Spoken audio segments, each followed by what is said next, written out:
Welcome students. 11th Maths Lesson 12 Introduction to Probability Theory ல exercise number 12.1 third sum பார்க்க போறோம். 5 mangoes and 4 apples are in a box. If 2 fruits are chosen at random, find the probability that one is a mango and the other is an apple. So total fruits வந்து பாத்தீங்கன்னா 5 mangoes இருக்கு, then 4 apples இருக்கு. நமக்கு வந்து பாத்தீங்கன்னா அப்போ இப்போ வந்து ஒரு மேங்கோவும் ஒரு ஆப்பிளும் எடுக்கணும். So first எழுதிக்கோங்க. Probability of getting one mango and one apple. அப்போ வந்து பாத்தீங்கன்னா total number of fruits எத்தனை நம்ம கவுண்ட் பண்ணணும். 5 plus 4. So 5 plus 4 9. 9ல இருந்து நம்ம எத்தனை செலக்ட் பண்ண போறோம்? 2 fruits are chosen. So கீழ வந்து 2. 9 C 2. இப்போ வந்து பாத்தீங்கன்னா இதுல ஒரு மேங்கோ தான். So total number of mangoes வந்து 5. அதுல இருந்து நம்ம 1 செலக்ட் பண்ணணும். அதே மாதிரி total number of apples 4. அதுல இருந்து 1 செலக்ட் பண்ணணும். இதுவும் வேணும் இதுவும் வேணும், அதனால நம்ம இன்டூ பண்ணிக்கலாம்.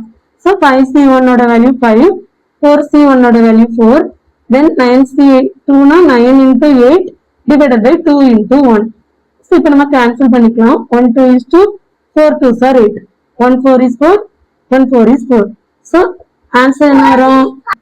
So answer என்ன வரும்? 5/9. ஓகே, இப்போ வந்து பாத்தீங்கன்னா second condition, both are of the same variety. இதுல வந்து பாத்தீங்கன்னா ரெண்டுமே ஆப்பிளா இருக்கணும், இல்லைன்னா ரெண்டுமே வந்து என்னவா இருக்கணும்? மேங்கோவா இருக்கணும். So probability of getting both are same variety. அப்ப எப்படி வரும் நமக்கு? Total number of fruits 9. 9ல இருந்து 2 செலக்ட் பண்றோம். ஒன்னு 5 மேங்கோல இருந்து 2 மேங்கோவா இருக்கணும், இல்ல 4 ஆப்பிள்ல இருந்து 2 ஆப்பிளா இருக்கணும். இது இல்லைன்னா இதுதான். சோ ஆறுனாலே நம்ம பிளஸ் போட்ட வேண்டியதான்.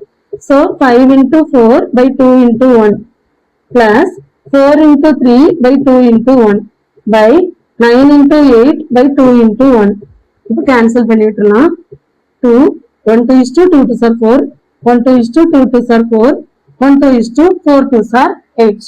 So இப்போ நமக்கு என்ன இருக்கு? 5 2s are 10 plus 2 3s are 6 by 9 4s are 36. Okay, so 10 plus 6 எவ்வளவு வரும்? 16 by 36. இப்போ கட் பண்ணோம்னா 8 by 4th டேபிள் போடலாம். So 4 by 4 16, 9 36. So 4/9 வந்து வரும் ஆன்சர். Thank you students.